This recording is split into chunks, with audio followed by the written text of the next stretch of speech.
Ya, berbeda dengan tahun-tahun sebelumnya, bulan suci Ramadan kali ini terasa sangat berbeda karena ibadah tarawih berjamaah dan budaya berbuka puasa bersama harus dilaksanakan di rumah untuk mencegah penyebaran virus corona. Meski masih dalam kondisi yang baru, namun kita harus tetap fokus berpuasa dengan melakukan aktivitas positif dan asupan makanan yang baik agar ibadah puasa bisa dijalankan dengan khusyuk, aman, dan nyaman.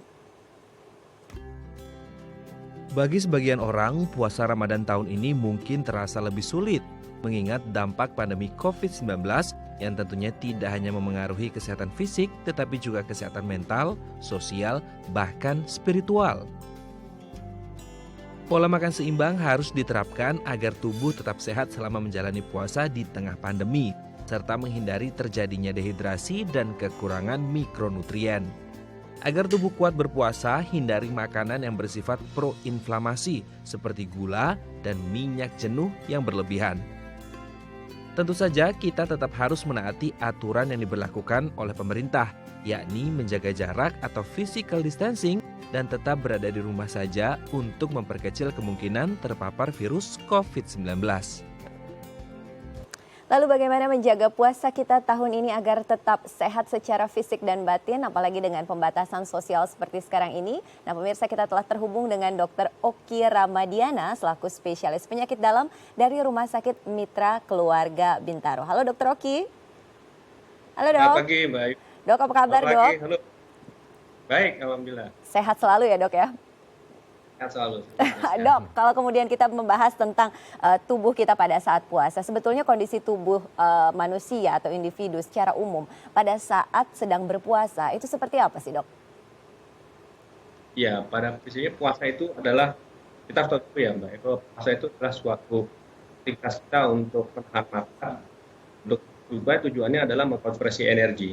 Nah, tujuan efek dari konversi energi di tubuh kita itu akan memperlambat metabolisme di awal dan juga akan berpengaruh kepada seluruh organ untuk bekerja secara optimal dengan hasil yang maksimal. Itu intinya. Oke, Dokter Oki, kalau kita berbicara tentang puasa dan kondisi imun tubuh, ini ada pengaruhnya tidak puasa terhadap kondisi imun tubuh? Iya, ada. Pada prinsipnya puasa itu seperti saya katakan tadi adalah dia mencoba mengatasi metabolisme lebih teratur lagi. Efek daripada puasa itu adalah badan kita akan bekerja dengan lambat sehingga proses hasil sisa sampah kita yang namanya radikal bebas pun akan turun. Efek radikal bebas yang turun itu juga akan mengaruhi proses peradangan inflamasi yang terjadi di badan kita setiap hari. Proses inflamasi yang turun itu juga otomatis akan mengurangi beban kerja dari daya tahan tubuh kita sendiri. Nah, penelitian banyak, Mas Rada dan Mbak Ayu, bahwa pada puasa itu imun sistem kita banyak melakukan balik ke kandangnya lagi karena karena ada proses inflamasi yang turun, badan kita mampu meregenerasi lebih baik lagi imun sistem dengan cara mengembalikan imun sistem yang sudah usang atau lama kembali kepada tulangnya dan mengembalikan lagi meregenerasi bentuk imun sistem yang baru dengan tentu kualitas dan kuantitas yang lebih baik lagi. Itulah gunanya puasa terhadap imun sistem kita. Oke, berarti artinya puasa justru membuat imun sistem kita menjadi lebih baik begitu ya Dok ya?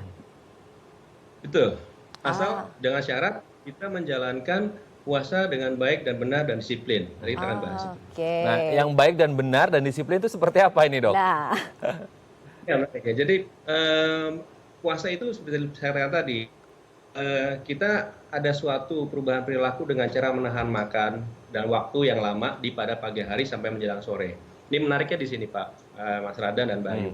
Jadi pada saat kita puasa itu kita harus memperhatikan pola makan kita saat sahur.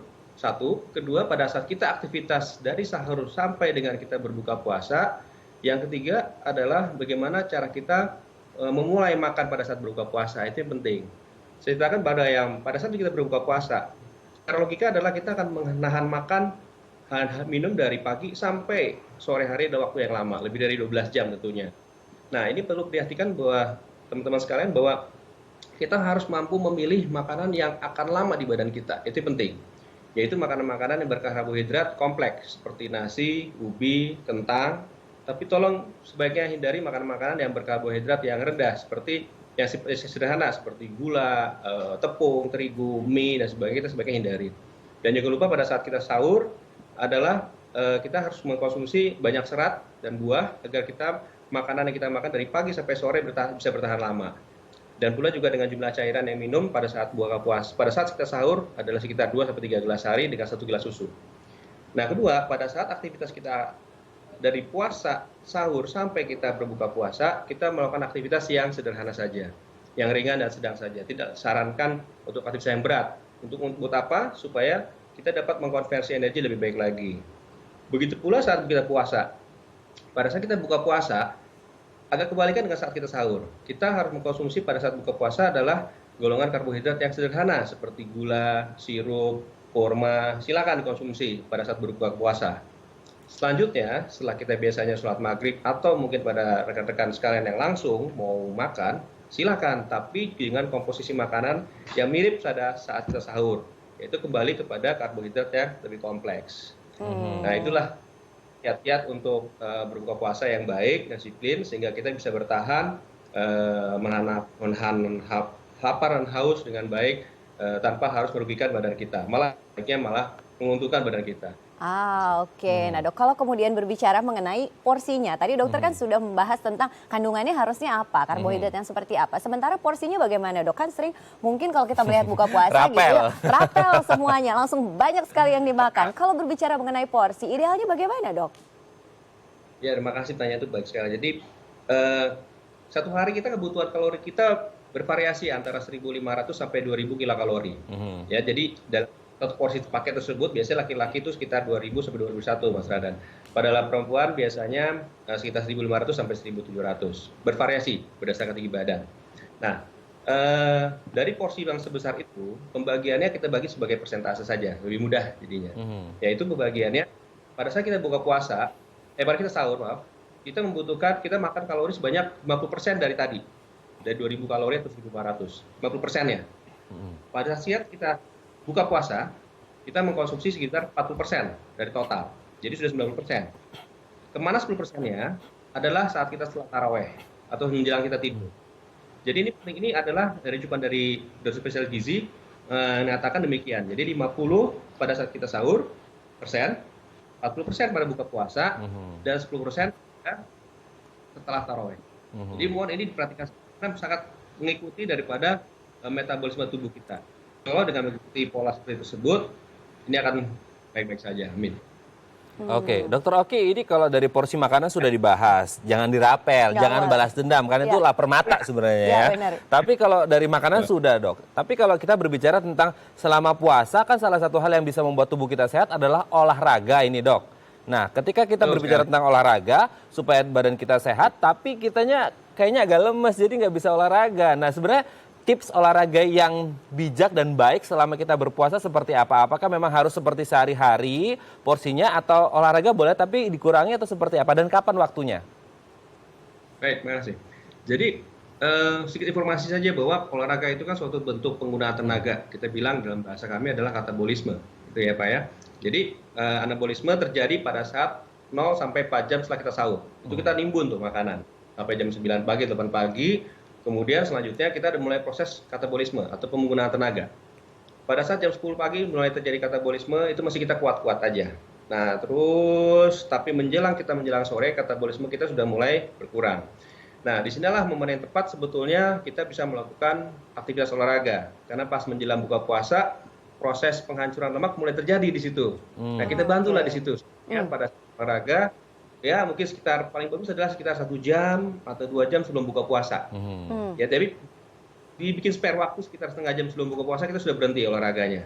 Tujuannya ada apa? Untuk melakukan proses pendinginan. Nah, pas menjelang proses pendinginan, metabolisme kita mulai turun.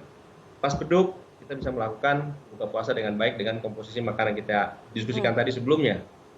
Nah, jenis olahraganya tentu ada olahraganya kita mungkin baginya sebagai dua saja, itu olahraga yang sifatnya kompetisi atau non kompetisi. Bahasa kerennya adalah kalau non kompetisi itu kardio, gitu ya.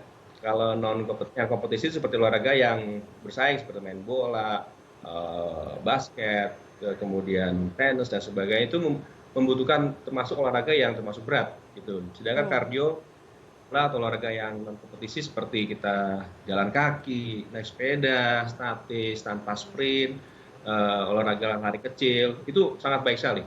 Mau dilakukan lah, jangan mentang-mentang puasa terus kita nggak olahraga. Begitu sih.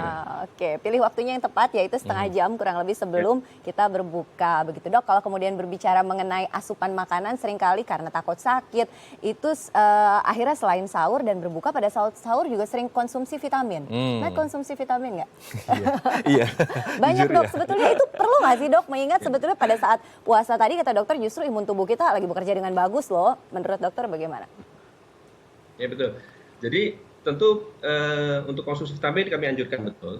Dan memang silahkan tergantung dari individu masing-masing. Karena ada beberapa vitamin yang memang bisa juga, kalau vitamin seperti contohnya adalah vitamin C dengan dosis di atas 500 mg, itu beberapa kelompok bisa menyebabkan gangguan pada saluran cerna atas seperti gastritis atau dispepsia. Tentu ini bergantung kepada individu masing-masing. Silahkan dikonsumsi. Cuman kalau pada kelompok-kelompok yang memiliki asam lambung yang tinggi, kita tetap mengkonsumsi vitamin silahkan, tapi kan ada banyak vitamin, nggak hanya B atau C saja yang dalam air, tapi ada vitamin D atau vitamin E. Kami sarankan boleh teman-teman, rekan-rekan yang mau menggunakan vitamin pada saat sahur, gunakanlah vitamin D. Vitamin Delta, D3. Dengan kebutuhan sekitar 1.000 sampai 2.000 unit sehari, itu baik. Dan juga tidak ada friendly juga untuk lambung. Pada saat berbuka puasa, silahkan untuk mengkonsumsi vitamin C.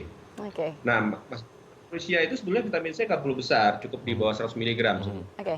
Cuman karena pandemi, sehingga kadang-kadang orang membutuhkan dengan jumlah yang besar sekitar 500 mg per hari. Oke. Intinya boleh-boleh saja asal Betul. asupannya pas dengan tubuh kita ya.